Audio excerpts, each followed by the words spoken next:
Next, I want to provide a brief highlighted overview of the timeline that has been established to date through witness interviews and other information.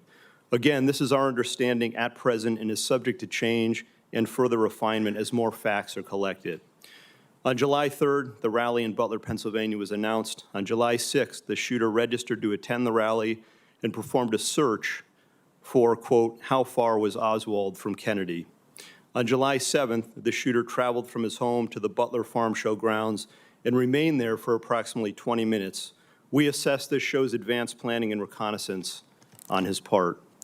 On July 12th, the shooter traveled from his home to the Clairton Sportsman Club, where he practiced shooting.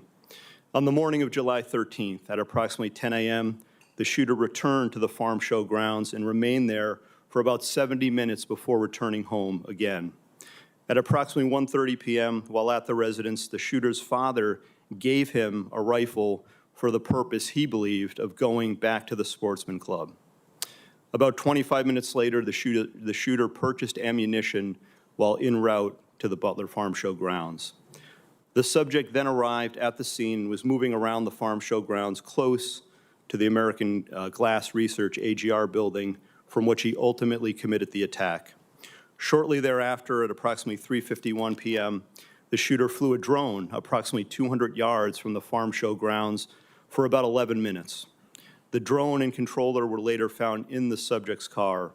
Analysis has not revealed any photos or video taken by the drone, but we can confirm that he was live streaming at the time and would have been able to view it on his controller. The first reported sighting of the shooter by local law enforcement was at approximately 4:26 p.m. At approximately 5:10 p.m., the shooter was again identified by local law enforcement as a suspicious person around the AGR building. And at approximately 5:14 p.m., a local SWAT operator took a photo of the shooter. At about 5:32 p.m., local SWAT observed the shooter next to the AGR building using his phone, browsing news sites, and with a rangefinder. At approximately 5:38 p.m., the photo of the shooter taken earlier was sent to local SWAT operators in a text message group. Subsequently, approximately 25 minutes prior to the shooting, the U.S. Secret Service command post was notified of a suspicious person. Officers lost sight of the subject from approximately 6:02 p.m. to 6:08 p.m., but continued to communicate with each other in an attempt to locate him. Recently discovered video from a local business shows the shooter pulling himself up onto the AGR building rooftop at approximately 6:06 p.m. And at approximately 6:08 p.m., the subject was observed on the roof by local law enforcement.